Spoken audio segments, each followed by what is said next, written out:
মুক্তিযোদ্ধা মোহাম্মদ আলী এই এলাকার কৃতি সন্তান।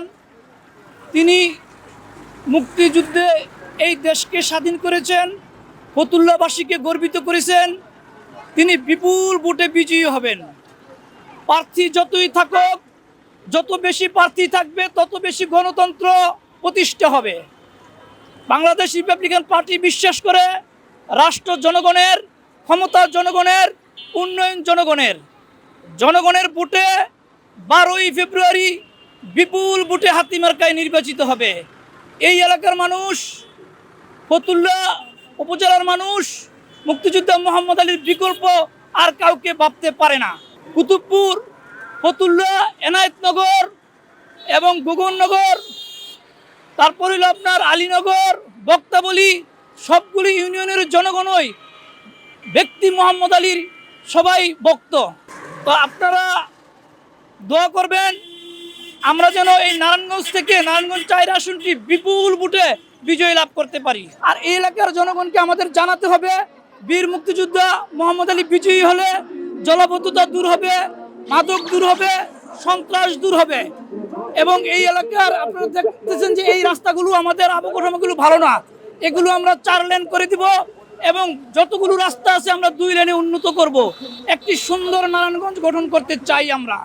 ব্যক্তি মোহাম্মদ আলীর জন্য ভোটাররা এমনিতে যাবে। মোহাম্মদ আলী সাহেবকে ভোট দিতে সকাল থেকেই এই ফতুল্লা এলাকায় উৎসবমুখর পরিবেশ সৃষ্টি হবে। এবং অনেক জায়গায় শুনেছি ফজরের আজানের পর থেকেই মোহাম্মদ আলী সাহেবকে ভোট দিতে যাবে। মোহাম্মদ আলী সাহেবকে ভোট দিতে পারলে আমি যতটুকু দেখেছি, যতটুকু বুঝেছি, জনগণের কাছে তাদের গর্ব মনে হবে যে মোহাম্মদ আলী সাহেবকে আমরা ভোট দিতে পেরেছি। মোহাম্মদ আলী সাহেব কাউকে বিকল্প মনে করে না। আর মোহাম্মদ আলী সাহেব শুধু নারায়ণগঞ্জ না, সারা বাংলাদেশে একজন।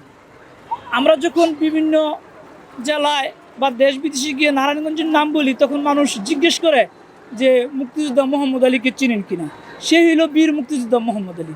এই কারণেই মোহাম্মদ আলী সাহেবকে দলমত নির্বিশেষে সবাই ভোট দিবে। তিনি জাতীয় পার্টি যাক, আওয়ামী লীগ যাক, বিএনপি যাক, সব সময় তিনি নেতৃত্ব দিয়ে আসছেন। সবার তার প্রয়োজন হয়। তাহলে যেহেতু তিনি এবার নিজেই জাতীয় সংসদ নির্বাচনে দাঁড়িয়েছেন, আপনারা জানেন তিনি 96 সালে এই এলাকা থেকে এমপি নির্বাচিত হয়েছিলেন। কিন্তু দেশের ক্লান্ত লগ্ন এবং গণতন্ত্রের প্রেক্ষাপটে বেশি দিন তিনি থাকতে পারে নাই।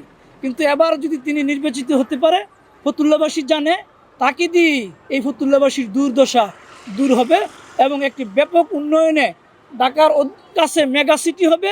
এবং তিনি যেটা বলেছেন, খুব দ্রুত সময়ে আগামী নির্বাচনে যেন এই ফতুল্লাবাসীকে সিটি কর্পোরেশনে উন্নত করতে পারে। এবং এই এলাকার যে গ্যাস সংকট, যে যানজট, এগুলি তিনি প্রথম বছরই দূর করবেন, জলাবদ্ধতা সহ। এই কারণেই তাকে ভোট দিবেন।